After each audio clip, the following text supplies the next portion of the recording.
bother. So, welcome to Musical People Journeys. The new year begins. Our new album reviews come, and if you've not listened to it, you can tune into our album of the review show, album of the year show for 2022. These albums that we're about to review will be for next year, for 2023. So it's our first album. Change our format a little bit, rather than doing a 6-song festival. And we're still going to be reviewing like 12 albums a month, but we're going to pitch them in like a battle of the bands kind of scenario. And to start us off, I have my stalwart crew, the ones that really count. So, welcome to the show, Paul and Trish and Dave. Hi. Hi. Hello. So it's only 2 albums that we are reviewing that were released in November because of our end of year show. We really couldn't fit in much more than that, but they are a couple of big hitters, couple of big names that have released albums. So today's show is Disturbed versus Nickelback. Dun dun dun. And which one would we buy if we had to buy a copy? So Nickelback with their album Get Rollin', and Disturbed with their album Devisive from that score. So we're still going to rate out of 5, and then we'll just kind of decide at the end there. So I'm going to ask you your opinions, hold back your vote on which one you're going to buy, and then at the end we'll go, what's your vote for both those albums, and which one would you buy if you had to buy one? So no, I wouldn't buy any of them. Besides the point, you have to buy one of them. Okay, so let's start then with you then, Dave, shall we? Nickelback. Yep. What was your expectations here for Nickelback? I have like a lot of people. I kind of have. I despise Nickelback, and I'm not 100% sure why. But I was going into this and I was not really looking forward to it. And then I put the album on, then the first song come on, and I was like, I might actually enjoy this. And then they got to some of their more melodic ballad type songs, and I went, if they just avoided the ballads completely, I think I could enjoy them as a band.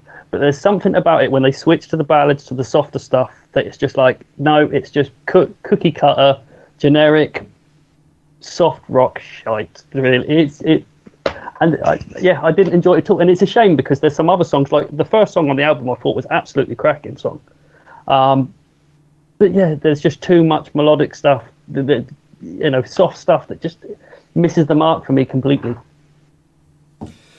Trish, how about you? You Nickelback fan?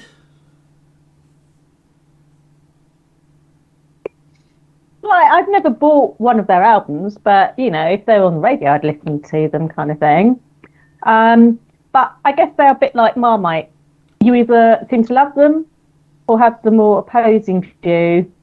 They have their own distinctive sound. So was this album going to be the same? Like Dave, with the opening track, San Quentin, it was a bit much more harder rock with guitar riffs, and it was a bit of a monster of a track, which had me hooked from the get-go. The guitarists continue in Skinny Little Missy, which isn't as dodgy as it sounds. They know how to. About you though, Trish, maybe. I don't know. You throw me off kilter there. Thanks for that. Right. They know how to put together hard rock acts, and I expected Get Rolling to have more heavy tracks on it, and they've certainly top-loaded those sounds into the early part of the album. But of course, they've thrown in some pop rock tracks, which is their bread and butter. If you're a fan of Nickelback's previous albums, then there's a ton of stuff from Get Rolling to get you very excited. If, however, you're one of the detractors, then I suspect there's little here to change your mind, like Dave. Basically, what we have here is business as usual. You either love them or hate them, and they're quite pivotal in the rock world. As for me, I really like this album and recommend it to all fans of soft rock. Paul, Nickelback, fan? Well, I agree with both Dave and Trish. To be honest, it's like a tiger loaf. You have a slice of tiger loaf and you think, wow, this is wonderful. And then you find out that to get that taste, they smothered it with Marmite. So you try Marmite on a slice of bread, and it's just pure evil shit, basically, that you hate. Yes. And I love tiger bread. No, I didn't know it was Marmite. Oh dear. And that is Nickelback, and it has that thing. If you hear on the radio, you think, oh, it's a bit different, but a bit more rock to it. I like it, but this album is the worst of the worst for me. I just did not enjoy it. Like everyone else, I listened to the first song and I thought, oh, Nickelback are doing something different. And then they go into their power band and the same old slop, and it was it's just generic, and I'm not a fan of them. Wow. What did I think? I didn't think it was that bad. I think they do try something different, and I think they got a lot of the stuff they did try, particularly obviously right at the beginning, but as through the album periodically, they had that more southern country rock kind of vibe to what they were trying to do, which has always been there, but I think they tried to explore it a little bit more than I was expecting, and for that, kudos. I actually quite enjoyed it. I think some of the tracks San Quentin, but there was other tracks as the album, but it was interspersed with going back to that Nickelback sound, which is okay. It's nothing. It's harmless, It is a bit soft rock, but it was still. It was not as bad as some of their other stuff, and they have this kind of thing, wouldn't they, where they've done with Being a Millionaire and that sort of stuff, of interweaving some sort of real life story about what ifs, what they would be like if they were in that scenario, and they do it quite well, and they're entertaining. It was an entertaining album. It was, it wasn't awesome, but I thought it was actually really quite good. And I as you know, in terms of developing my taste, I definitely had a slight bias to that kind of southern country rock vibe with mixed in with normal rock, and I like that sound, and they did give me a lot of that sound throughout this album. And you're right, I wish it kept on with that theme rather than going back. But I actually quite enjoyed the album. I thought it was all right. I thought it was an enjoyable listen. I listened to it 3 or 4 times, and I quite enjoyed it. It was okay. It wasn't like wouldn't win my album of the year, but it was all right. So. Okay, so before we reveal our scores, and we'll come to that at the end, let's move on to Disturbed and Devisive. Now, Trish, Disturbed. Talk to me about Disturbed then. How did you like this album? Because obviously they're great, famous from doing some covers and in particular Zombie, which they did. They did Sound of Silence, didn't they? No, it was Bad Wolves that did Zombie. These guys did Sound of Silence, didn't they? So, yeah. Which was sensational, of course.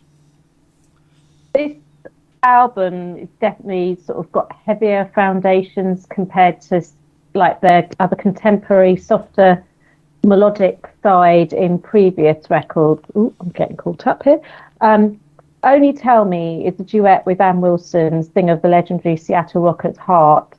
For me, this was the only moment of magic on the album and the highlight of the album for me. It just didn't grab me. I listened to it twice and it ain't staying on my playlist. Sorry. Well, why are you apologising? It's your opinion, isn't it? Yeah, apologise for your opinion. My God, people give zeros and don't apologise. So, Paul, how about you then? Disturbed, your cup of tea? Well, for me, it's always a bad sign when it starts. The album starts to get interesting, and then you realise that on Spotify the album's actually finished and another band has come on that it recommends, and that was the same case. Every time I put it on, it was just like, oh, this is getting interesting. I must have missed this bit, and no, it's some other band and record. It was just samey, and I don't know why. For me, I just kind of switched off, which is quite sad, because with the Sound of Silence, they show what they're capable of when they want to do something different and something sensitive. Why just do generic stuff for a whole album? It just baffles me completely, basically. But that's what I felt about it. It wasn't spectacular, and I kind of just switched off as soon as I started listening to it. Dave, Disturbed. Well, I've always been a big fan of Disturbed. Have been since they come out in the late '90s, early 2000s. Seen them a couple of times in concert, and I never thought I'd listen to one of their albums and struggle to find anything to say about it. But here I am. It's just very, as everyone else has said, very bland. It's very generic. It's very samey. It just is. I mean, it's not a bad album. I enjoyed it. I would listen to it again. But I mean, if I want to listen to a Disturbed album, it's not going to be one that I would, reach for. There's better albums out there that they've done, much better albums, and it is a little bit disappointing, to be honest. But yeah, it's just very middle of the road as far as they're concerned. That's for sure. So yeah, okay. First of all, you're absolutely right. The duet with oh God, what was her name again? Trish, the Heart lead singer. Then it's gone my mind for a minute there, but. Yeah, you're on mute. Not a good idea to have a mute on this show, by the way. So just saying. Ann Wilson, that was it. That duet was sensational. It was a sensational track, right? Brilliant track. And it broke up the album a little bit. And Paul's right. That just demonstrates what this band is capable of doing if they vary it up a little bit. The first 3 tracks on the album were absolutely fantastic. Really good. I'm going, oh my God, this could be like one of the albums of the year. Right from the word go, we've got an album here that is going to be magic. The problem is the next 7 tracks, apart from that one album, is pretty much the same as the first 3 tracks. And there lies the problem. They didn't vary up a little bit. What they did was very, very good. They just did a lot of what was very, very good and therefore became very... So you're right. You go, oh, that switched it up a little bit because...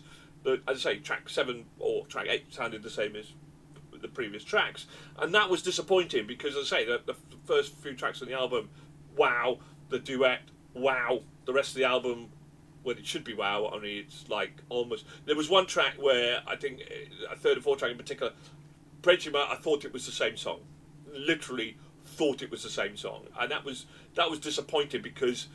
It had so much promise those first few days, so much that the sound resonated with me. That kind of a heavy kind of beat that it had to it, that the drum and the basses, loved it.